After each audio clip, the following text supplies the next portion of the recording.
Now, joining me now is Tennessee Congressman Tim Burchett. Congressman, thank you for being here, first of all. Does the White House really expect all of us to believe that the videos of Sleepy Joe that we've seen over and over again have somehow been faked?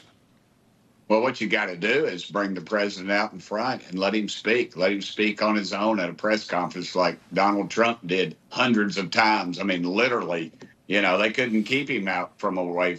But this guy, you have to have a scripted press conference. You have to have a list. He says, I'm going to call on this person. And then, he does. I mean, this is really embarrassing. This is on the world stage. And this is why our enemies don't fear us and our friends are really non-existent right now. We're the laughing stock of the world. And, here's Putin, a third world dictator, basically, is just thumbing his nose at us right now. And, by putting nuclear capability down in Cuba right now, and the lamestream media won't even cover it. This is part of their plan, though. I mean, the View, the rest of these jugheads, they're going to just they're going to keep spewing the DNC talking points, as you pointed out. We should have ran you for chairman of the Republican Party. My gosh, you did all that without a breath. I don't think Joe Biden's had that much conversation in a month with the public. But what's next? The deal where they're walking him off stage. Well, they tried to elude that was some sort of AI fake. Well, then why didn't they show another view of it? Because that is the best view they've got. If they put it up close, I think you'll really see him saying, "Hey, Joe, let's go over here, buddy. We're having a birthday party for you back here. Come on."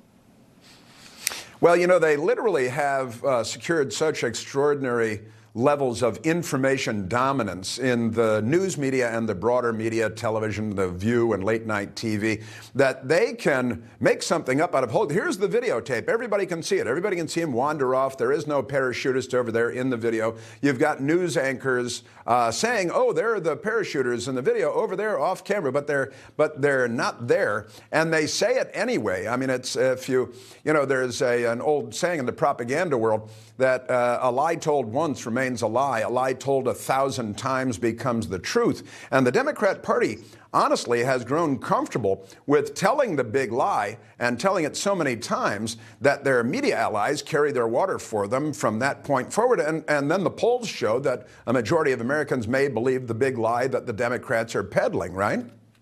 Absolutely. And they're a box checker of a press, I can't even remember her name, Jean-Pierre, whatever. They ought to put her on the dadgum Saturday Night Live and just give her the full show of just doing a regular press conference. So this thing is ridiculous that they have to go back and explain to us what we just saw, and then their hired heads get on there and further the lie.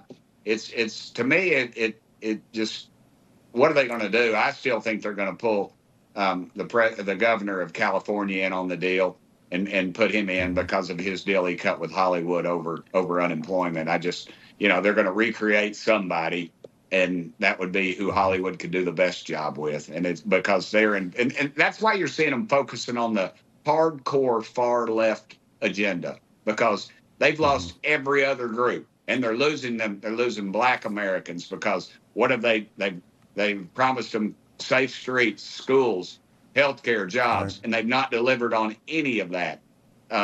Hispanic Americans, they're allowing people come in this country illegal to literally leapfrog over them. Some of those folks went through a 10-year process to become legal American citizens. I'm out knocking on doors today, and that's all people want to talk about is President Trump and how he's getting railroaded by this left-wing media.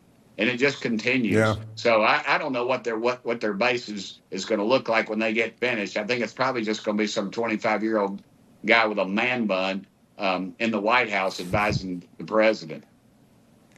Yeah, that's pretty much where we are, isn't it? As horrifying as that sounds, it's true enough. And, CBS News poll even finds that a majority of Latinos in the United States of America are now in favor of mass deportations, not just deportations, but mass deportations. And, Congressman, you mentioned Joe Biden's inability to speak and inability put anything together without cue cards, which he is normally handed by his staff. He's got index cards with all of his questions and all of his answers. It's very Soviet style. But we do have, or we're supposed to have at least, a week from tomorrow night, a presidential debate with President Trump and Joe Biden on stage. What do you expect to see there? Well, I see Trump walking the court with him. I understand they've already tried to negotiate that they could be sitting down while this is going on. You know, it's complete. I think it's going to be a complete hoax. I don't know why Trump wants to debate him. You know, I think debates, you bring your side, I bring my side, and we both leave thinking we won, other than just showing how inept. I mean, I guess I should say, I can't believe Biden's people are doing that unless they're going to totally throw him under the bus just to show that we need somebody.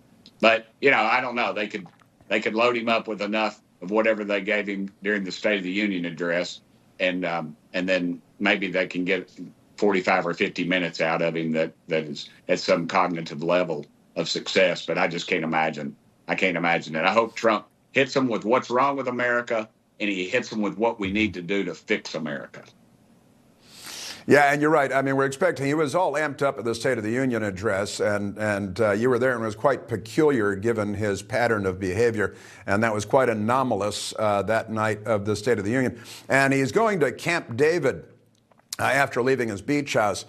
He's going to Camp David to study up and prepare for the debates. And I suspect they're going to put him on an IV of Prevagen, or some sort of miracle elixir that will jumpstart his brain so he can have one good night and put on a show for us. But if he doesn't, then I'm with you. I suspect that the Democrat Party is looking to find someone to replace him with, because they don't care so much about him as they do about winning, right? Absolutely. It'll be very Clinton-esque. They will destroy him. Watch for something big to happen, dealing with Hunter or one of these deals that they cut, dealing with millions of dollars. And then they'll throw him, if they throw him under the bus for that, and you see the Justice Department just even raise the ire of suspicion because they're afraid to do anything right now because they're so corrupt, then you will know that the deep state has turned on him, and that whoever they've thrown in their cards with is because they know if Trump gets back in, he's going to clean house. It's going to be like Grant through Richmond, man. He's going to go through all those alphabet agencies, and he's not just going to take the head off. He's going to get to the core of it and start them all over again, which is what's going to have to happen, because Washington's not a swamp. A swamp is a pretty cool ecosystem. This thing is an open sewer. And that's what Washington is. It flows in, and it's nothing but a putrid mess. And the American public knows it, and both parties should be ashamed. That is a fact, Jack. And I got to say, let's not count Hillary Clinton out either, because she's waiting behind the curtain with a blow dart gun, and she doesn't think she's done it all. Congressman Tim Burchett, thank you so very much for joining us and spending your time with us tonight. Appreciate it very much. Coming up.